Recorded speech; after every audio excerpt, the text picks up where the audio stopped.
In the vast cosmos of gods and monsters, few weapons are as iconic as Mjölnir, the mighty hammer of Thor. We all know the thunderous crack it makes, the way it returns to its master's hand. But have you ever wondered about its origin story? It's not just a tale of magic and metal. It's a story of trickery, unparalleled skill, and a bet that would change the fate of the 9 realms forever. Our story begins, as many do in Asgard, with the mischief of Loki.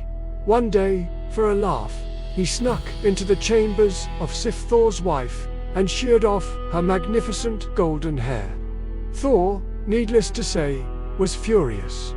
His rage was so immense that he threatened to break every bone in Loki's body unless he could replace Sif's hair with something even more beautiful.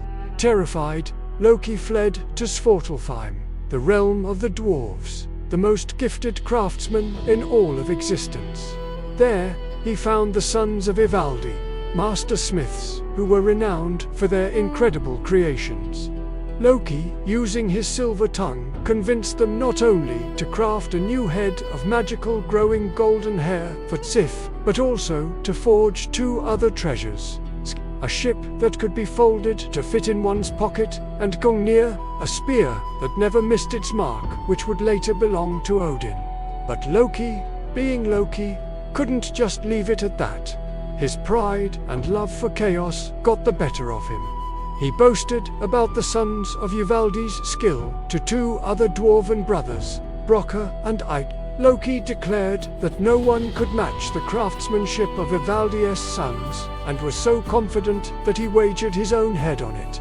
Brokkr and Eitri, insulted but intrigued, accepted the challenge. They would forge 3 treasures of their own, and the gods of Asgard would be the judges. The brothers went to work in their searing hot forge. Eitri placed a pig's skin in the furnace and instructed Brokkr to work the bellows without stopping, no matter what.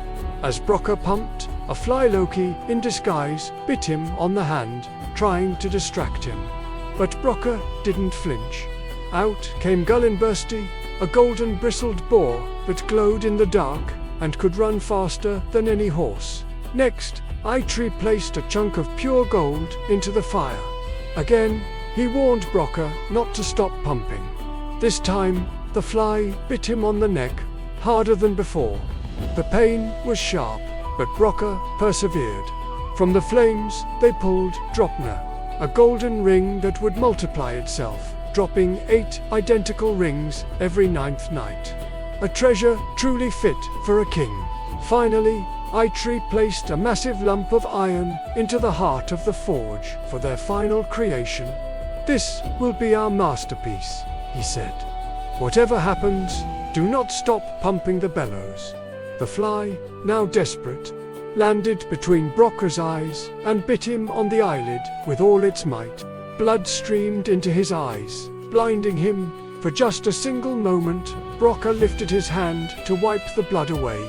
It was only an instant, but it was enough. When Eitri pulled the final piece from the fire, it was a magnificent hammer.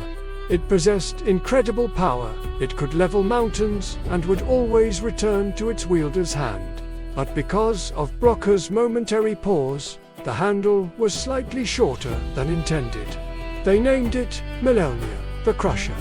The treasures were presented to the gods in Asgard.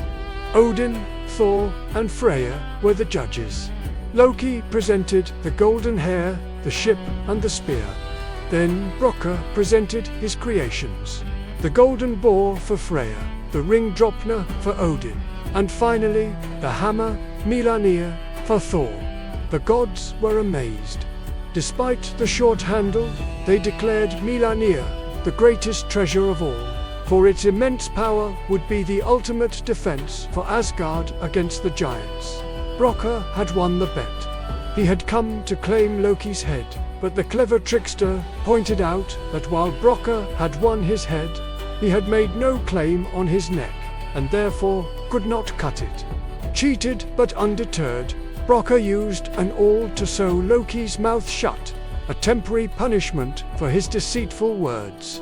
And so, through a web of trickery and a contest of legendary skill, the mighty Mjölnir was born. Not just a weapon, but a symbol of Dwarven artistry, a consequence of Loki's mischief, and the destined instrument of the god of thunder.